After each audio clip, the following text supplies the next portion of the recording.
കിടക്കുമ്പോൾ ഒരു കാര്യം ശ്രദ്ധിക്കണം. സ്വസ്ഥമായിട്ട് ഈ മൊബൈലൊക്കെ വലിച്ചെറിഞ്ഞ് കളഞ്ഞിട്ട് വളരെ ഭക്തിയോടുകൂടെ കുരിശു വരച്ച് കിടക്കാനായിട്ട് പരിശ്രമിച്ചിട്ടുണ്ടാവും. കുരിശു വരക്കാറുണ്ട്. ഒരു 10 ദിവസം പോലും തുടർച്ചയായിട്ട് നിങ്ങൾക്ക് ചെയ്യാൻ പറ്റില്ല എന്ന് വെല്ലുവിളിച്ചിട്ടാണ് പറഞ്ഞത്. അതേ വെല്ലുവിളി പരിശുദ്ധ പിതാവ് ഫ്രാൻസിസ് പാപ്പയ്ക്ക് വേണ്ടി ഞാൻ ഇവിടെ വെച്ച് നടത്തുകയാണ്. ഞാനിത് പറഞ്ഞു തരുന്നത് ഈ ദിവസങ്ങളിൽ നിങ്ങൾ നടത്താൻ പരിശ്രമിച്ച് നിങ്ങൾ തോറ്റു.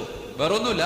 കിടക്കുന്നതിന് മുമ്പ് ഫ്രാൻസിസ് പാപ്പ തൻ്റെ കട്ടിലിൽ വളരെ ശാന്തമായിട്ടിരിക്കും. 5 സ്വർഗസ്ഥനായ ചൊല്ലിയിട്ട് ചെറിയൊരു പ്രാർത്ഥന ചേർക്കും.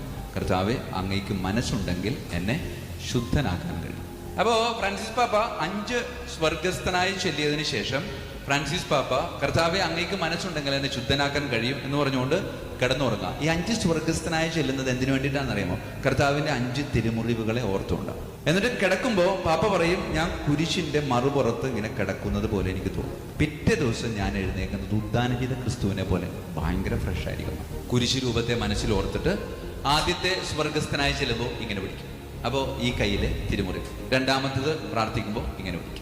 മൂന്നാമത്തത് പ്രാർത്ഥിക്കുമ്പോൾ വലത്തെ കാല് ഇടത്തെ കാലിന് മുകളിൽ പതുക്കെ ഒന്ന് ചവിട്ടും. അപ്പോൾ ഇടത്തെ കാലിലെ തിരുമുറിവുകൾ ഞാൻ ഓർക്കാം.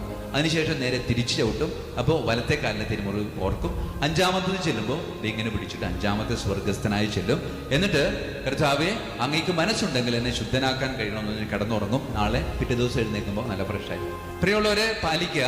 നമ്മുടെ ജീവിതത്തിൽ അത് തീർച്ചയായിട്ടും നമുക്ക് ഉപകരിക്കാനായിട്ട്.